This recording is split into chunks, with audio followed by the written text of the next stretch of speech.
그 윤석열 정부의 최대의 지금 경제 외교의 참사라고 생각합니다. 진정으로 사과를 해야 된다고 생각합니다. 사과하시겠습니까? 이 IRA 법이 나오는 아니 그리고 네. 제 말에 그것만 대답하세요. 그러니까 우리 기업들이 차별적 그 대우를 받지 않도록 최선의 노력을 다해서 이 법이 통과되는 과정에서 워낙 네, 장관님, 신속하게 통과가 됐기 때문에 지금 진심으로 사과할 의향이 없으시다 이렇게 저는 받아들이겠습니다. 이게 2021년 9월에 지금 비비비법 발의했을 때부터 시작이 된 거 아닙니까? 그렇죠? 그런데 지금 7월 27일 날 인플레 감축법이 이제 민주당 홈페이지에 최초가 공개가 되고 그리고 이제 지난 8월 16일 날 법안 서명을 한 겁니다. 뭐 이거 굉장히 빠르게 이게 진행이 되기 때문에 대처하기가 어려웠다 그러지만 이 1년 정도 과정이 있었고 그리고 7월 27일 홈페이지에 최초 공개가 됐어요. 이거 알고 계셨습니까? 7월 27일? 네. 7월 27일 날 알고 있으면서도 아무런 대응을 안 하셨습니까? 그러나 이것이 이제 8월 달에 들어서 상하 양원에서 이렇게 신속하게 보면, 예정을 못했습니다.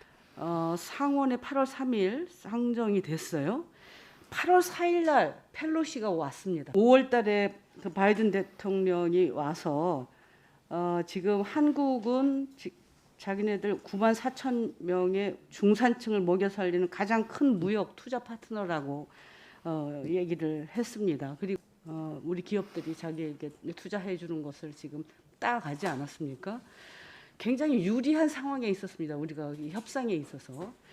그럼에도 불구하고 아무것도 하지 않았어요. 펠로시를 만날 것이냐 안 만날 것이냐도 가지고 우왕좌왕하다가 전화 통화했잖아요. 전화라고 하는 것은 미국에서도 할 수 있는 거고 어디에서도 할 수 있는 거 아닙니까? 인플레이션 감축법이 이렇게 지금 진행되고 있다고 하는 거를 펠로시가 왔을 때 모르신 거 아니에요? 적어도 이 중요한 문제를 펠로시한테 대통령이 말할 수 있는 기가 막힌 절호의 찬스가 왔는데 날려버린 거 아닙니까? 네, 아까 말씀드린 대로 아니, 이 말 문제는 들어보세요. 저희들이 펠로시가 여기 왔을 때 법안이 이 법안이 올라온 지금 건 알고 있었습니다. 입법 절차가 진행되고 있는 것은 저희들이 알고 있었습니다. 그런데 펠로시 왔을 때 왜 그러면은 대통령이 안 만났습니까? 이거 어떻게 이런 일이 생길 수가 있어요? 네, 펠로시 의장의 방문과 이 IRA 통과된 것은 전 뭐 직접적인 관계는 없다고 생각을 합니다. 저희들이 아니 직접적인 미국 관계가 내의 있느냐 입법 없느냐가 절차를 문제가 아니라 모니터링을 하고 우리가 있었고 지금 이 법이 워낙 신속하게 통과됐기 때문에 우리의 입장을 설명할 그래서 수 이런 있는 결과가 나온 기회를 것입니다. 다 놓치지 않았. 한국 기업들이 차별을 받지 않도록 해달라 이런 이야기는 여러 번 의회와 행정부에 전달을 했습니다. 그 연장선상에서 저희들이 지금 미국에 이야기를 하고 있고 이런 차별적 요소가 해소될 수 있도록 그러니까 그 전에 모든 이제 노력을 비비비 법안 기울이고 있습니다. 당시에는 결국은 지금 연방 의회에 상정이 돼 있던 상태였고 하원 의장을 상대로 우리 외교부나 우리 정부가 최대한으로 노력을 했어야 될 시기인데 전혀 그렇지 못한 거잖아요. 인정하지 않으십니까? 네, 뭐 저희들이 더 많은 노력과 또 사전에 그러한 준비를 했었어야 한다고 생각을 합니다. 다만 일본도 그렇고 EU도 그렇고 저희와 같은 입장에 있습니다. 약간 그게 차별적 지금 현재 대우를 지금 받고 있기 피해 때문에 규모가 다르잖아요. 네, 우리랑. 저희들이 지금 뭐 이제 뭐 다른 나라도 그렇으니까 그게 아니라 가장 큰 피해는 우리 한국 산업이 지금 받게 돼 있고 이 부분에 대해서 우리 심각성 정도가 다른 거죠. 그래서 이 부분에 대해서 우리가 최대한으로 실제로 이 부분에 대해서 노력을 하고 문제 제기를 하고 WTO 위반, FTA 위반 이런 문제를 적극적으로 제기를 했더라면은 실제로 미 하원 논의 과정, 상원 논의 과정에서 충분히 이걸 시정할 수 있는 기회들이 있었던 거죠.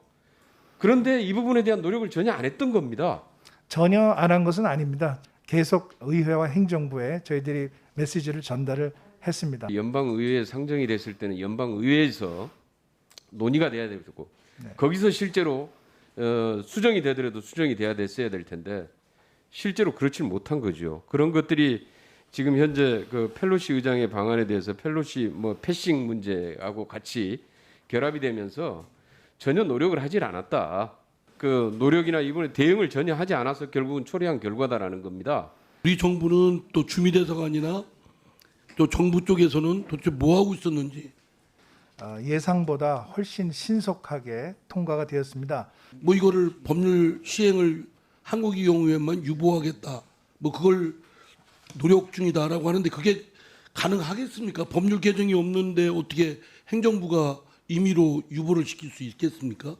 통과된 것을 지금 당장 바꾸거나 하는 것은 쉽지 않습니다. 가능한 방안들을 저희가 미국에 제안하고 지금 협의를 하고 있습니다. 그러니까 노력하시는 건 알겠는데 구체적으로 그 현실성 있는 실효성 있는 대책이 그러니까 한미 간의 채널이 될 수 있는 모든 창구를 통해서 우리 한국의 입장을 분명히 전달하고 있고 동맹 차원에서 한국에 대한 배려가 있을 수 있도록 저희들이 계속 노력을 기울이겠습니다. 8월 19일에 상임위 나오셨을 때 한미 FTA와 WTO 규정을 위반할 소지가 있어서 우려를 전달하고 있다 이렇게 말씀하셨는데요. 네. 어느 정도 검토를 하시고 그때 말씀하신 거죠? 네, 실무적으로 검토를 하고 얘기한 겁니다. 법률 검토 자료를 외교부하고 이 산자부 양쪽에 요구를 했는데 이 산자부는 9월 2일에 완료했다 이렇게 답이 왔거든요. 네. 근데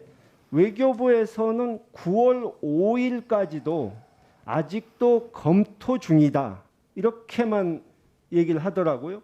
이런 중요한 사안을 이 부처끼리 협력을 안 합니까? 또 자료도 협조하면서 이 문제에 대해서 같이 검토를 하고 있습니다. 결국 미국 우선주의 그리고 동맹의 이익을 배려해주지 않는다는 점에서는 트럼프 대통령과 별로 차이가 없다 이런 생각이 드는데 동맹 차원에서 할 수 있는 모든 그 지원 방안을 강구할 수 있도록 그러니까 일방적으로 우리가 미국에 협조만 해주고 얻는 것이 없는 그런 동맹이 될 수 있다는 점을 말씀하셔야 되지 않겠습니까? 네, 동감합니다.